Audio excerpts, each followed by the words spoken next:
What's up, everyone？ 我是麦克老师。今天我们来看看我最喜欢中国网红办公室小野的英语怎么样。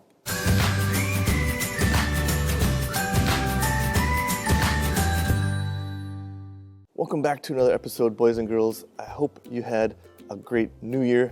元旦节快乐! This is always my favorite time of year because there's Christmas, New Year's, and now we still have Spring Festival coming up. I'm taking a short holiday with my family in Okinawa, as you can see here. We're going to jump right into this video, but first, Miss Ye, tell them what to do. Please give it a big thumbs up down below this video, subscribe my channel. And what Miss Ye forgot to tell you is if you want to check out any of my courses, you can go down here. Just go down there. It's down there somewhere. So I've been a big fan of Miss Ye for a couple years now. I think her videos are so creative, so unique. Of course, she can cook. She can sing. She can ride the skateboard. And she can speak great English. Yeah, I know you love butter so much. What can't she do? So Miss Ye, if you're watching and you need someone to help cook Western food in your office, think about it. I'm a terrible cook though, so I can't promise it'll taste good. She made a couple videos speaking in English, one responding to her fans outside of China, and the other with Jiaxiao Nanhai, Gavin. Judging from these two videos, she speaks pretty fluently. By fluent, I mean that she doesn't rehearse what she's going to say. She's able to express herself pretty freely and has no problem communicating with people in English. Now, before we get to her language ability, I wanted to share with you an interesting culture point. So let's have a look at this video and see what we can learn from her.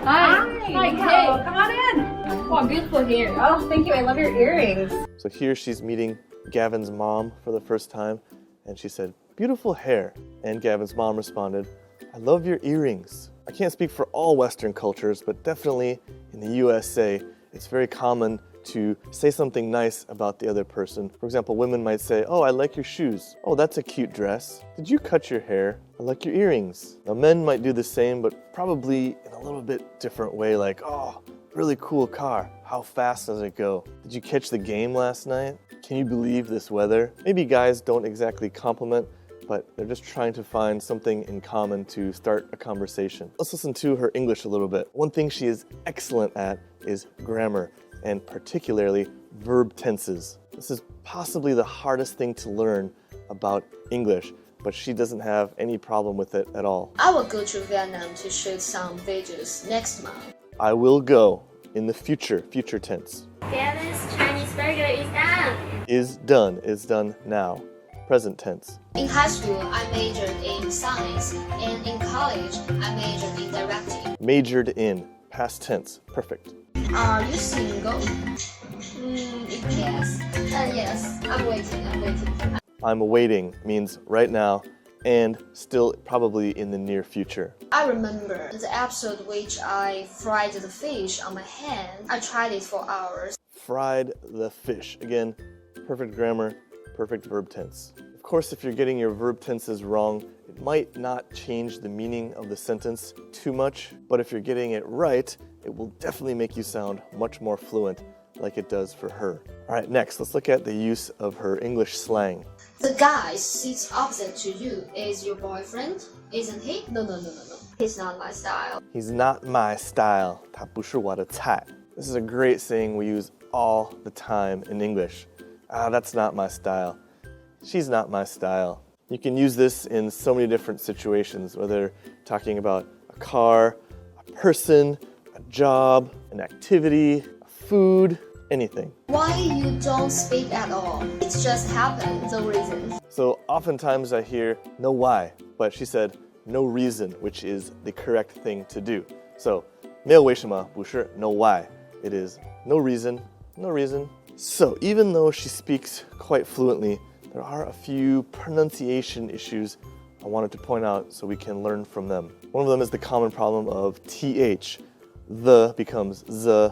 I used the. This becomes this. Somehow this made me think about. Think becomes sink. I think. I know the two th sounds are common pronunciation mistakes, so I'm not going to spend too much time on them. But I did want to highlight one more thing. 重音 syllable stress. I let a colleague help me shoot the process. Okay, so she said process.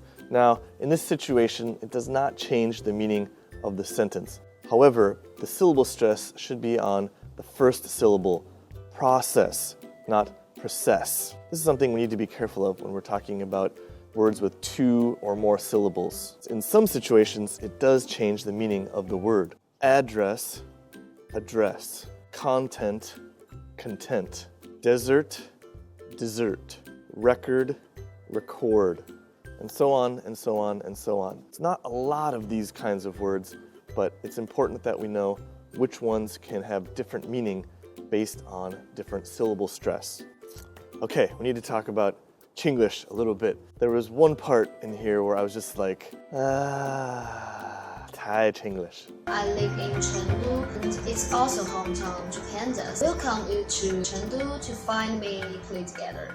First thing, cannot say welcome you to. I'm sure it's directly translated from 欢迎你. Normally in English we have subject, verb, object. So in this case, we're starting with the verb, welcome you. I welcome you to, or I would like to welcome you to Chengdu. We welcome you to Chengdu. I'd like to welcome you to Okinawa. It's very beautiful. The other thing is, if you didn't guess it already, play together.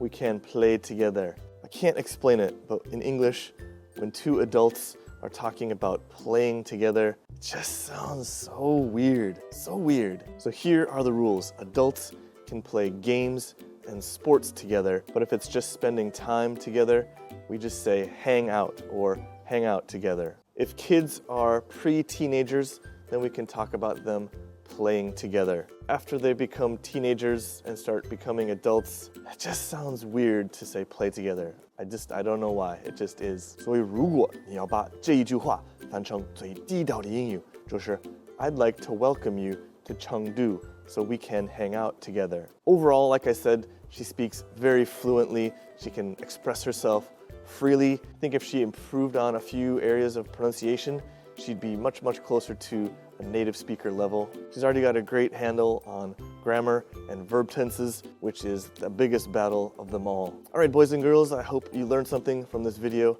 and it was encouraging to you to help you in your English studies. Don't forget, please help me out.